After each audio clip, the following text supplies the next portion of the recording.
ጤና ይስጥልን የተወደዳችሁ የቦርክና ሚዲያ ቤተሰቦቻችን፣ በዛሬው የነጻ አስተያየት ዝግጅታችን በበይሳ ዋቆያ የተዘጋጀውን ሞት ይሙት መኖር ይኑር የሚለውን ጽሑፍ ወደ እናንተ እናቀርባለን።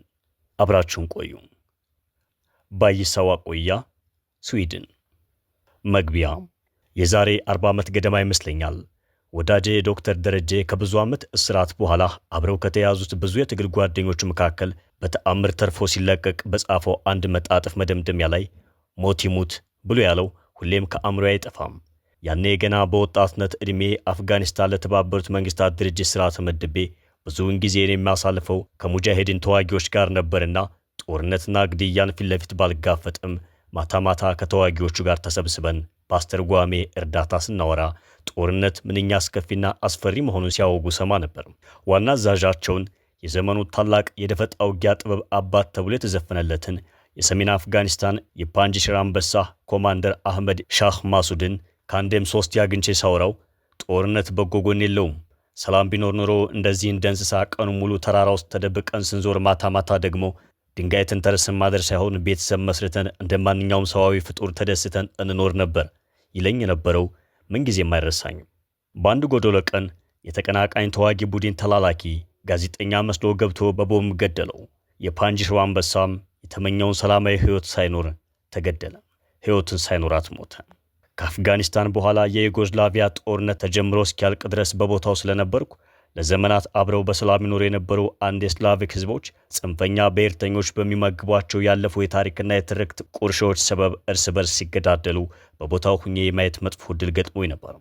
ያኔ በወጣትነት ዕድሜ ሆኖ ነው እንጂ ዛሬ $1 ሚሊዮን የወር ደመወዝ ይከፈልሃል ቢሉኝ በምንም ተአምር ተመልሼ የምሄድ አይመስለኝም። ጦርነት ምን እንደሆነና ጦረኞችም አእምሯቸው የተረበሸ ጠላት ብለው የፈረጁትን ቡድን ወይም ግለሰብ ለመግደል ቅንጣት ታክል ሰብአዊነት የማይሰማቸው ከአውሬ የማይተናነሱ ክፉዎች መሆናቸውን የታዘብኩት ያ ክስተት የሕይወት አካል ሆኖ ቀርቷል።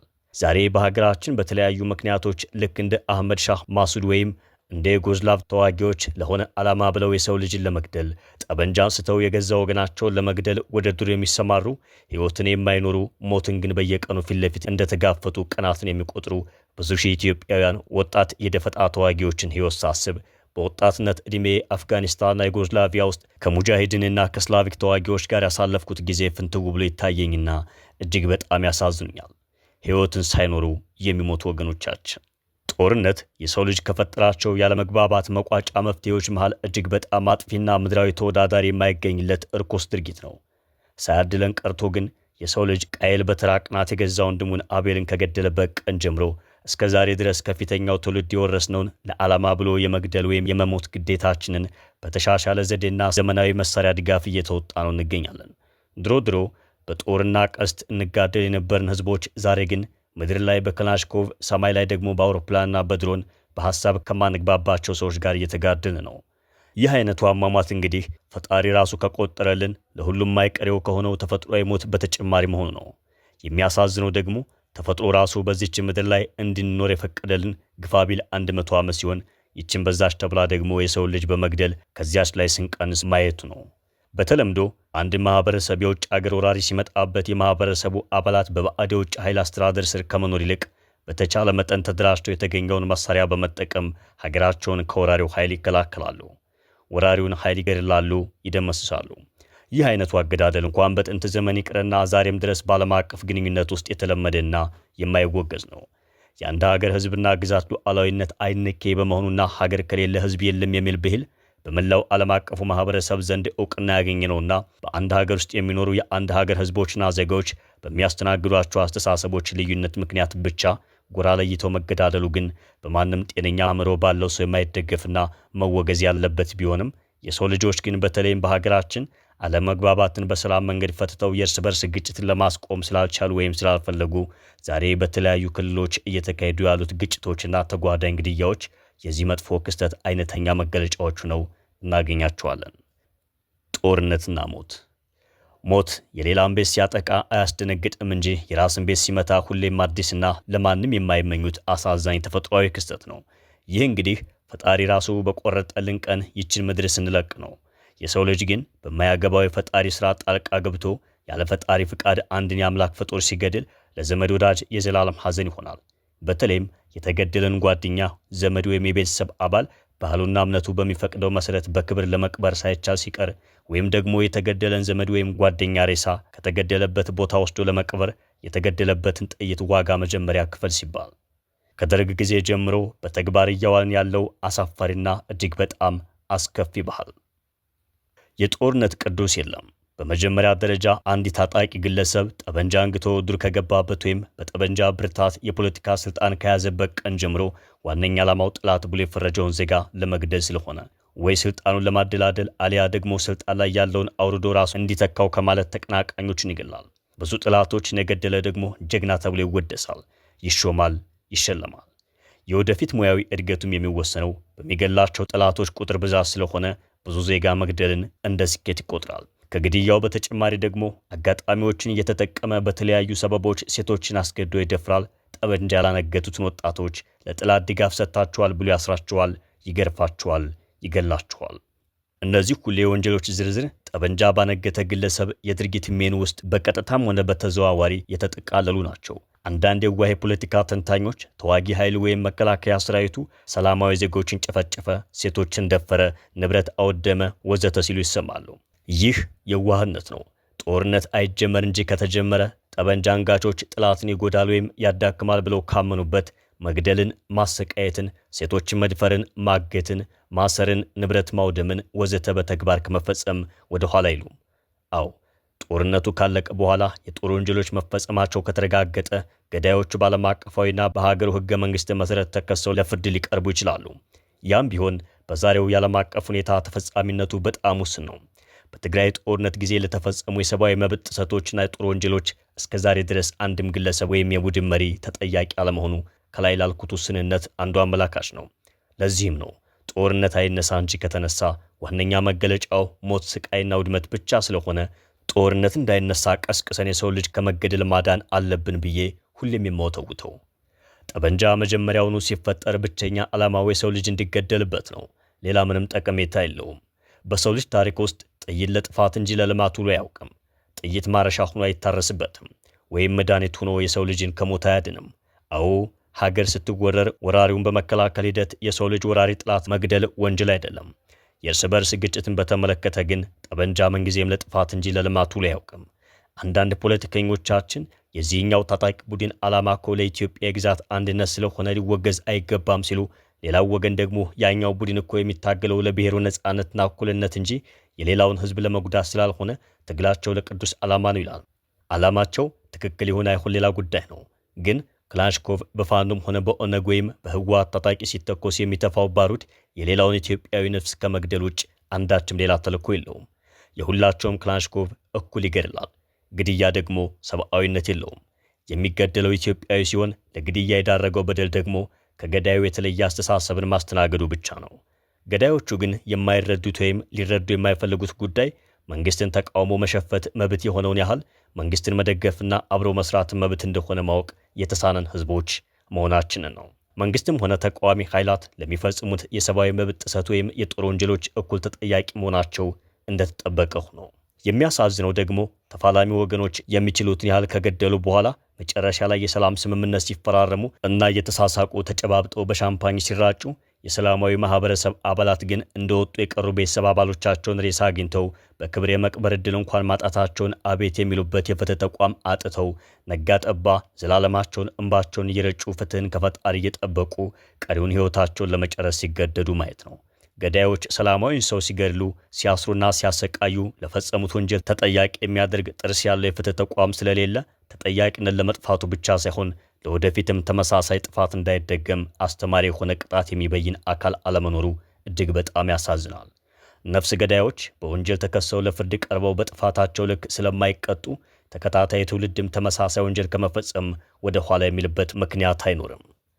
በዩጎዝላቪያ ጦርነት ወቅት ከክሮሺያ ወገን ሆነው ሰርቦችን ለመውጋት የመጡና በአንድ አጋጣሚ ቦስኒያ ውስጥ ያገኘኋቸው 3 ዴንማርክ ቅጥረኛ ነጣጥሮ ተኳሽ ነፍሰ ገዳይ ወጣቶች እንደነገሩ ከሆነ በግድያ ሂደት ውስጥ ዋናው ችግር የመጀመሪያውን ሰው መግደል ነው እንጂ ከዚያ በኋላ የፈለግከውን ያህል ብትገድል የህሊና ጭንቀት አያሳድርም። ቅጥረኛ ነፍሰ ገዳዮች በየቀኑ ስለሚገሏቸው የሳራቬዮ ነዋሪዎች ሲያወሩኝ አደን ሂደው በለስ ቀንቷቸው የተመለሱ ያህል ስኬታቸውን በደስታ ይገልጹታል እንጂ የሰው ልጅን ሕይወት የቀጠፉ መስሎ በጭራሽ አይታያቸውም ነበር። መጀመሪያ ቀን አነጣጥረው የሰው ልጅን የገደሉ ዕለት ማታ ሲቃዡ እንዳደሩ ግን አልደበቁኝም። በየቀኑ እየደጋገሙ በገደሉ ቁጥር ግን ጭንቀታቸው እየቀነሰ አእምሯቸው እየደነዘዘ እንዲያውም አለመግደልን እንደ ክስረት የሚያዩ መሆናቸውን ገዳዮቹ ይነግሩኝ የነበረው ያላንዳች ጸጸት ነበር። ዛሬ በተለያዩ የኢትዮጵያ ክልሎች ረዘም ላለ ጊዜ ተቃዋሚን በመግደል ሙያ ላይ የተሰማሩ ታጣቂዎችና የመንግስት ወታደሮችን የቀን ተቀን ሕይወትና የአእምሮ ጭንቀት ምንኛ ጥልቅ እንደሆነ ከዚሁ ተነስቶ መገመት ይቻላል። አለመግባባትን በውይይት እንጂ በጉልበት ሊፈቱ የማይሞክሩ መሪዎች እናገኝ ይሆን? ደጋግሜ እንዳልኩት ዛሬ በሀገራችን እየተከሰተ ላለው ሁለንተናዊ ቀውስ ዋነኛው ምክንያት የፖለቲከኞቻችን ልዩነቶቻቸውን በውይይት ለመፍታት አለመቻላቸው ነው እንጂ የሐሳብ ልዩነቱ ለመገዳደል የሚያበቃ ምክንያቱ ነው አይደለም። እያንዳንዱ ተፋላሚ ቡድን መንግስትንም ጨምሮ ለኢትዮጵያ ችግር ብቸኛው መፍትሄ ያለው እኔ ጋር ብቻ ነው ይላል። ከዚህ የተለየ ሐሳብ የሚያስተናግደው ተቃዋሚ ደግሞ እንደ ኢትዮጵያ ጠላት ይቆጠራል። ተቃዋሚ ወገንም የኢትዮጵያ ችግር መፍቻው ቁልፍ ያለው እኔ ዘንድ ብቻ ነው ይላል። ስለዚህ ተቃዋሚ ኃይላትና መንግስት ቦታ ቢቀያየሩ በሀገራችን ሰላምና መረጋጋት ወዲያውኑ ሰፍኖ መገዳደል ሊቆም ይችላል የሚል ግምት ያላቸው ወገኖች ብዙ ናቸው። ግምት ነውና ሊሆንም ላይሆንም ይችላል። በእኔ ግምት ግን በዛሬው የኢትዮጵያ ሁኔታ ኦነግም ሆነ ፋኖ፣ ህወሓትም ሆነ ሌላ የታጠቀ ቡድን የፖለቲካ ስልጣን መንበሩን ዛሬ ቢረከቡ ሊያመጡ የሚችሉት ለውጥ እዚህ ገባ የማይባል ይሆናል ባይ ነኝ። የፊተኞቹ ተከታታይ መንግስታት ያደርጉ እንደነበረው በመጀመሪያ ቀን ጧት በሬዲዮ ባዶ ካዝና መረከባቸው ለህዝብ ያውጃሉ። የፖለቲካ እስረኞችን ይፈታሉ፣ ፓርላማ ይበትናሉ፣ ህገ መንግስት ያፈርሳሉ፣ ለታማኞቻቸው ከፍተኛ ሹመት ይሰጣሉ። የፊተኛውን መንግስት ባለስልጣናት በተለያዩ ወንጀሎች ከሰው ለፍርድ ያቀርባሉ። ለተወሰነ ጊዜም ቢሆን የፕሬስ ነጻነት ይፈቅዳሉ። ከእስራት ለማምለጥ የቻሉ የቀድሞ መንግስት ባለስልጣናት የፓርቲ አባላት ወይም ደጋፊዎች ደግሞ በተራቸው የተቃውሞ እንቅስቃሴ ይጀምራሉ። ቢቻል በሰላማዊ መንገድ ካልሆነ ደግሞ በጠመንጃ ድጋፍ አዲሱን መንግስት መውጋት ይጀምራሉ። ተዋናዮቹ መድረክ ይቀያየራሉ እንጂ ድርጊቶቹ ተመሳሳይ ናቸው ማለት ነው። ቀልቀሎን በአቅማዳ መተካት። ተቃዋሚ ኃይሎች ከፊተኛው መንግስት የተሻለ ለውጥ አያመጡም ስል በምክንያት ነው። በየግል ካላቸው ባህሪ አኳያ ሳይሆን እንደ ተቋም ዲሞክራቶች ሆነው ከተቃዋሚ ወገን ጋር ሐሳብን በሐሳብ ሞግቶ በሰለጠነ መንገድ ተወያይቶ ለመስማማትና ካልተስማሙም ደግሞ ላለመስማማት ተስማምቶ አብሮ ለመኖር የሚያስችል የፖለቲካ ባህል እንደሌላቸው ሁላችንም እንደምናውቅ ስለማውቅ ነው። ለምሳሌ ዛሬ እያስተዋልን ያለው የሀገራችን ተቃዋሚ ኃይሎች የጋራ ጥላት እንጂ የጋራ ፍኖተ ካርታ መንደፍ ስላልቻሉ በአንድ በሚቃወሙት ጥላት ወይም መንግስት ላይ አንድ የጋራ አቋም ወስደው በአንድ የጋራ ድርጅት ስር መሰባሰብ እንኳን አቅቷቸው እርስ በርስ ሲወነጃጀውና ሲጋደሉ እያየን ነው። መንግስትም ሆነ ተቃዋሚ ኃይሎች የዚሁ የቀነጨረ ኋላ ቀር ባህልን ከሚያስተናግድ የጀግኖች ማህበረሰብ የተመሰረቱ ስለሆነ በግለሰብ ተፈጥሯዊ ባህሪ ሊለያዩ እንኳን ቢችሉ ልዩነቱን አቻችሎ በሰላም አብሮ ከተቃዋሚ ጋር መኖርን በተመለከተ ግን አንዳቸው ከሌላው የተሻለ ይሆናሉ ብሎ መገመት የዋህነት ይመስለኛል። ዛሬ ሀገራችን እያስተናገደች ያለው ሁለንተናዊ ቀውስ ሁሉ ቢደማመር እንደ ምክንያት ወይም ዓላማ ተቆጥሮ የገዛ ወገን ነፍስ ለማጥፋት የሚያደርስ አይመስለኝም። አዎ ሌሎች ዓለማችን ማህበረሰቦችን በሆነ ጊዜ ልክ እንደኛ ወይም ከኛ በከፋ አይነት በጭካኔ ይገዳደሉ እንደነበር ከታሪክ መዛግብት እንረዳለን። በሂደት ግን የሰው ልጅ ነፍስ ከሁሉም በላይ ክቡር መሆኑን ተረድተው ሰውን እንዳይገድል የሚረዳ የህሊና ማዳበሪያ ትምህርት ላይ በማተኮራቸው ዛሬ ግድያን የሚጸየፍ ትውልድ ለማፍራት ችለዋል። ዜጎቻቸውን ግና ከመዋዕለ ሕፃናት ጀምሮ ሐሳብን በሐሳብ ሞግቶ ማሸነፍ ወይም ተሸንፎ መቀበል እንጂ ጉልበትን መጠቀም እንስሳዊ ባህሪ መሆኑን ስለሚያስተምሯቸው የአለመግባባቶች መፍትሄው ውይይት እንጂ መግደል እንዳልሆነ በደንብ ያውቃሉ። ሕፃናት አድገው ፖሊስ ሲሆኑ ግዴታቸው ዜጎችን ከጥቃት ለመከላከልና ዳኛ ከሆኑ ደግሞ የዜጎችን ሰብአዊና ህገ መንግስታዊ መብቶችን የማስከበር ዜጋዊ ግዴታቸው እንደሆነ ጠንቅቀው ይረዱታል። በቀላል አማርኛ ገና ከሕፃንነታቸው ጀምረው ሰው እንዲሆኑ አስተምረው ያሳድጓቸዋል ማለት ነው። የኛ ማህበረሰብ ግን የተለየ አስተሳሰብ የሚያስተናግድ ዜጋን በሐሳብ ሳይሆን በጉልበት ማነጋገር እንዳለብንና በሐሳብ ከሚለዩ ዜጋ ጋር በሰላማዊ መንገድ ተወያይቶ አለመግባባትን ለመፍታት መሞከር የፍርሃትና የመሸነፍ ምልክት መሆኑን ነው አስተምሮ ያሳደገን። የፖለቲከኞቻችን ዋነኛው ችግር ለውጥን በራሳቸው ዕድሜ አይተው ከመሞታቸው በፊት ለማጣጣም ያላቸው ጉጉት ነው። ይህን ለዘመናት የተጣበቀብንን በጉልበት የመግዛትና የማስተዳደር ባህል አስወግደን በቦታው ልዩነትን አቻችሎ በሰላም የመኖርን ባህል ለማዳበር ቀላል ቤት ስራ አይሆንም። ረጅም ጊዜና መሰረታዊ የአስተሳሰብ ለውጥ እንዲኖረን ይጠይቃል። ማህበረሰባዊ ለውጥ ደግሞ ሊመጣ የሚችለው ወይ በአመጽ ማለትም ህዝባዊ አመጽ ወይም በትጥቅ ትግል አሊያ ደግሞ በዘገምተኛ ጥገናዊ ለውጥ ነው።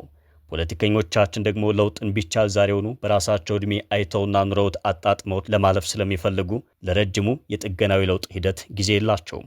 በጠመንጃ ድጋፍ የፖለቲካ ስልጣን ወንበር ላይ ለመቆናጠጥ በእርግጥ የትግሉን ጉዞ ርቀት ሊያሳጥረው ይችል ይሆናል። በዚህ ዘዴ የሚመጣውን ለውጥ ደግሞ ከአጼ ቴዎድሮስ ጀምሮ እስከ ዛሬ ያሉን ተከታታይ መንግስታት የመጡበት መንገድ ስለሆነ ይዘቱን በደንብ እናውቃለን። ከማያባራ ግጭትና ጦርነት እንዲሁም ድህነትና ውድቀት በስተቀር ከጉልበት ፖለቲካ ያተረፍነው አንዳችን በጎ ነገር የለም።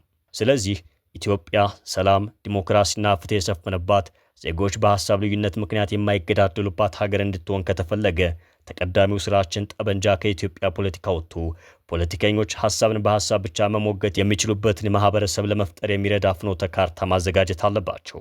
በጀግኖች ሀገር ጠበንጃ ይጥፋ በማለቴ ሀገር ወዳድ አርበኞች እንደሚያወግዙኝ የማውቀውን ያህል የፈለግኩትን አስተሳሰብ የማስተናገድ ተፈጥሯዊ መብቴ ደግሞ እንዲከበርልኝ ከወዲሁ ጠይቃለሁ። ምን መደረግ አለበት? የእርስ በርስ ጦርነት የሚያስከትለውን ጉዳት በአመክንዮ ሳይሆን በአፍጋኒስታን፣ ዩጎዝላቪያ፣ ቼቼንያ፣ ጆርጂያ፣ ኮንጎ፣ ዩክሬን፣ ማይናማር ወይም በርማና ሞልዶቫን በመሳሰሉ ሀገራት በስራዬ ጠባይ ምክንያት ስዘዋወር በቀጥታም ሆነ በተዘዋዋሪ በየቦታው ተገኝቼ በአይኔ ስላየሁ አፌን ሞልቼ ሞት ይሙት ሰላም ይኑር መገዳደል ይቁም ስል የአስተሳሰብ ልዩነት ለመገዳደል ምክንያት አለመሆኑን ስለተረዳሁ ነው። ዛሬ እያገዳደልን ያለው ታላቁ አጀንዳ የማንነት ጥያቄ ነው። ይህ ጥያቄ ደግሞ በዓለማችን ያለው ህዝቦች ሁሉ በተወሰነ ደረጃ ያስተናገዱትና እያስተናገዱ ያሉ ቢሆንም ጥያቄው ከመወያያ አጀንዳ አልፎ የመገዳደያ መሆኑን ካበቃ ሰንብቷል። በበኩሌ አፌን ሞልቼ ለማለት የምችለው ለምሳሌ ማንነትን አስመልክቶ የተለየ አስተሳሰብን ስላስተናገደ ብቻ አንድ ኢትዮጵያዊ ከሌላው ኢትዮጵያዊ የሚያንስበት ወይም የሚበልጥበት አንዳች ምክንያት የለም። መንግስትን የሚደግፍ ወይም ገለልተኛ መሆን የመረጠ አንድ ኦሮሞ፣ አማራ ወይም ትግራይ መንግስትን ከሚቃወም ኦሮሞ ነጻነት ሰራዊት ፋኖ ወይም ህወሓት ደጋፊ እኩል ኦሮሞ፣ አማራ ወይም ትግራይ ነው። በሌላ አነጋገር የምንሞትላትና የምንገደልላት ኦሮሚያ፣ አማራ ወይም ትግራይ ዳቦ ቢሆኑና ቢቆራረሱ መንግስትን የሚደግፈው ገለልተኛውና ተቃዋሚውም የዳቦ እኩል ተቋዳሽ ነው። ስለዚህ የኔ ዓላማ ብቻ ቅዱስ ነው ብሎ አንድን ዜጋ መግደል፣ ማፈናቀል፣ ማገትና ማሰቃየት በሰማዩም ሆነ በምድራዊ ህግ የወንጀሎች ሁሉ ወንጀል ነው። በዚህ በማንነት አጀንዳ ሳቢያ እየተካሄደ ባለው የመገዳደል ፕሮጀክት መተግበር ሂደት ውስጥ አንድ በጣም የሚያሳዝን ነገር ደግሞ ከግጭት ቀጠናው ርቀው ባህር ማዶ የሚኖሩ ኢትዮጵያውያንና ትውልደ ኢትዮጵያውያን በመንግስትና በታጣቂ ኃይላት መካከል የተፈጠረው አለመግባባት በሰላም እንዲፈታ እንደመስበክ ቁሳዊና ሐሳባዊ ድጋፍ እየሰጡ የመገዳደሉን እሳት ከባህር ማዶ ሆነው ሲሞቁት መታየታቸው ነው። መንግስትን ወይም ታጣቂዎቹን ደግፈው ከሁለቱም ወገን የሚሰዉት ኢትዮጵያውያን ዜጎች መሆናቸው የተረሳቸው ባይሆንም የሚገደለው ኢትዮጵያዊ ጥላት ተብሎ ከተፈረጀው ወገን እስከሆነ ድረስ የዜጋው መገደል ለሀገራችን ችግር መፍትሄ አዎንታዊ አስተዋጽኦ አለው ብለው ይገምታሉ። የማይገባቸው ወይም እንዲገባቸው የማይፈልጉት ነገር ግን በግጭት ቀጠናው የሚገደሉ ወጣቶች ዜጋ መሆናቸውን፣ የሚደፈሩ ሴቶች ልጆች ወይም ሚስቶች ኢትዮጵያውያን መሆናቸውን፣ የሚቃጠለው ሰብልና ተንቀሳቃሽ ወይም ቋሚ ንብረት የሆነ የውጭ ጥላት ንብረት አለመሆኑን እንዲሁም የሚቃጠሉና ወደ ወታደራዊ ካምፕ የሚቀየሩ ትምህርት ቤቶች የሀገሪቷ ተስፋ የሆኑ የኢትዮጵያ ሕፃናት የሚማሩባቸው እንጂ የጥላት ንብረት አለመሆናቸውን ነው። ጀግንነት የወንጀሎች ሁሉ መነሻ ነው ይላል ዶክተር ደረጀ። በሀገራችን የእርስ በርስ ግጭት ወቅት ከሚዘወተሩና የጭካኔያችንን ደረጃ ከሚገልጹ የኋላ ቀር የጀግንነት ባህል አንድ መገለጫው አንድ የጦርነት ነጋሪት ከተጎሰመ በኋላ ስለ ሰላም ማውራት አሳፋሪ መሆኑ ነው። ታሪኩ ጋንካሲ ወይም ዲሽታጊና በመስቀል አደባባይ ጦርነት ይጥፋ ሰላም ይኑር በማለቱ ብቻ በቴሌቪዥን ቀርቦ የኢትዮጵያን ሕዝብ በአደባባይ ይቅርታ እንዲጠይቅ የሚያስገድድ ማህበረሰብ ነው ያለን። በዚህ አይነት የአእምሮ ቀውስ ውስጥ ማለትም ስለ ሰላም ማውራት የፍርሃት መገለጫውን የሚታይበት የጀግኖች ማህበረሰብ ምርት ስለሆን በሐሳብ የማይስማማንን ዜጋ በሐሳብ ሞግቶ ከማሸነፍ ይልቅ በጉልበት አሸንፎ ከማንበርከክ ውጭ ሌላ የግጭት መፍቻ መፍትሄ መጠቆም እንደ ኃጢአት ስለሚቆጠር ዛሬ እኔ ሐሳብን በሐሳብ ብቻ እንሞግስ ስል የፈሪ ጎራ መፈክር ነው ብለው ቢኮንኑኝ ያልተጠበቀ አይደለም ማለቴ ነው። መደምደሚያ የዛሬ 44 ዓመት ገደማ በሶቪየት ህብረት ትምህርቴን ጨርሼ ወደ ኢትዮጵያ ለመግባት በሞስኮ የኢትዮጵያ ኤምባሲ በጸረ አብዮትነት ወንጅሎኝ ነጥቆኝ በነበረው ፓስፖርት ምትክ ወደ ኢትዮጵያ እንዲገባ የሚረዳኝ መታወቂያ ወረቀት ወይም ሌሰዝ ፓሰር ለማግኘት በኤምባሲው ረዘም ላለ ጊዜ ተመላልሼ ስማጸን ያስተዋለኝ አንድ ኤምባሲው ባለስልጣን ቀርቦኝ አትፈለግም ተብለሃል እኮ ለምን ወደ ኢትዮጵያ ካልተመለስኩ ብለህ ትነፋረቃለህ? ይልቁንስ ወደ ሌላ ሀገር ሄድና ለሀገሪቷ የሚጠቅም ሌላ ትምህርት ጨምረህ ተማር። የእናት ሀገራችን ችግር እንደሆነ በቅርቡ የማይቀረፍ ስለሆነ የዛሬ 50 ዓመትም ተመልሰ ብትመጣ ኢትዮጵያ እንዳለች ከነ ችግሮቿ ታገኛታለህ ብሎ የመከረኝን ከብዙ ዓመታት የውጭ ሀገር ኑሮ በኋላ ወደ ሀገሬ ስመለስ ነው የምክሩ ይዘቱ በደንብ የገባኝ። የሀገራችን ቀውስ ማለቂያ ያለው አይመስልም። ቢያንስ ለሚቀጥሉት 2 ወይም 3 ትውልድ ዕድሜ የሚቀጥል ይመስለኛል። እሱንም እኛ የዛሬው ትውልድ አባላት ሐሳብን በሐሳብ ሞግቶ ማሸነፍ ወይም መሸነፍን ተለማምዶና አብሮ ለመኖር የመቻቻል ባህልን መሰረተ ድንጋይ መትከል ዛሬ ከጀመርን መሰረተ ድንጋዩን የትና እንዴት እናስቀምጥ? የመሰረተ ድንጋዩ ሲሚንቶና ድንጋይስ ከየት መምጣት አለበት? መሰረተ ድንጋዩስ ማን ወይም እነማን ያስቀምጡታል? ወዘተ ጥያቄዎች እንደሚነሱ እርግጠኛ ነኝ። አንደኛው በእኔ ብሔር ባህል መሰረት ይሁን ሲል፣ ሌላው ደግሞ አይ በእኔ ብሔር ባህል መሰረት መሆን አለበት ስንባባል ገና ከጅምሩ ሳንግባባ ቀርተን ወደ ለመድነው የመጠላላል ልምዳችን እንመለስ ባዩ በስቶ መፍትሄ ፍለጋው ተስፋ አስቆርጦን የምናቆም መስሎኝ ያስፈራኛል። ዛሬ ተምረዋል በምንላቸው ወገኖቻችን መካከል እየተከሰተ ያለው የፀጉር ስንጠቃን ካስላንትያ የአሁኑ ትውልድ ለቀውሱ መፍትሄ ፍለጋ የሚረዳ የውይይት መሰረተ ድንጋይ ለመጣል ዝግጁ አለመሆኑን በግልጽ ያሳያል። ታዲያ ነጋችን እንደዚህ የጨለመ ከርቀት እንኳን የተስፋ ጭላንጭል የማይታየን ከሆነ ተስፋ ቆርጠን እጃችንን አጣጥፈን ከፊተኛው ትውልድ የተረከብነውን የችግሮች ቅርጫት እንዳለ ለሚቀጥለው ትውልድ አስረክበን ወደዚያኛው ዓለም እንለፍ ወይስ እንደምንም ብለን ተወያይተን ሐሳብን በሐሳብ ብቻ የመሞገት ባህልን መሰረተ ድንጋይ ዛሬውኑ ለመጣል እንሞክር? በግሌ ከቀረ የዘገየ ይሻላል ባይ ነኝ። ስለሆነም ወቅታዊ የሀገራችን ሁኔታ እጅግ በጣም ተስፋ አስቆራጭ ቢሆንም ወይም መስሎ ቢታየንም እግዜር ያመጣውን እግዜር የመልሰውን እንደ ዋነኛ መመሪያ ቆጥረን እጃችንን አጣጥፈን መቀመጡን አላምንበትም። ፈጣሪ ወደ ምድር ወርዶ ምድራዊ ውጊያ ለአንዱ ወግኖ ተዋግቶ አያውቅም፣ ለእኛም አይዋጋልንም። በአንጻሩ ግን ለዚህ ዓላማ ብሎ ጭንቅላት የሚባል ትልቅ የማሰቢያና የመወሰኛ ተቋም ለእያንዳንዳችን ባርኮ ስለሰጠን እኛው በፍላጎታችን ለምንፈጥራቸው ምድራዊ ችግሮች ፈጣሪ ወርዶ እንዲፈታልን የምንማጽንበት ምክንያት የለም ባይ ነኝ። ቅንነቱና ፍላጎቱ ካለ ችግሮቻችን ሰው ሰራሽ እስከሆኑ ድረስ እኛው ራሳችን ሰው ሰራሽ መፍትሄ እንደምናገኝላቸው እሙን ነኝ። ጠበንጃ አልባውን የፖለቲካ ማህበረሰብ ለመፍጠር ይጠቅማል ብዬ በአእምሮዬ የሳልኩት ፍኖተ ካርታ አለኝ። ፖለቲካዊ ስኬት ደግሞ አጠቃላይ መመሪያ እንጂ አንድ ወጥ የሆነ ሂሳባዊ ፎርሙላ ስለሌለው 100% ተግባራዊ ለመሆኑ ግን እርግጠኛ አይደለሁም። ከኔ የተሻሉ ሌሎች ሐሳቦችን ደግሞ የሚያስተናግዱ ዜጎችም እንዳሉ አምናለሁ።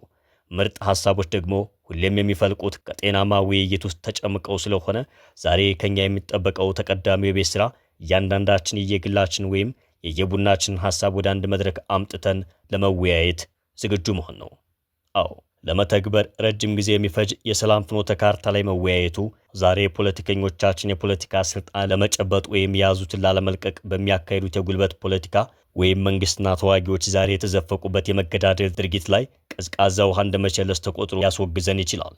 ይሁን ምኞት አይከለከልም ሆኖ ነው እንጂ መለኮታዊ ኃይል ቢኖረኝ ኑሮ ተፋላሚ ወገኖቹ የሚለዋወጡት የክላሽንኮቭ ጥይቶች በረዶ ሆነው የዜጎችን ነፍስ በአጭር እንዳይቀጩ ባድርግ ደስታዬ ወሰን አይኖረውም።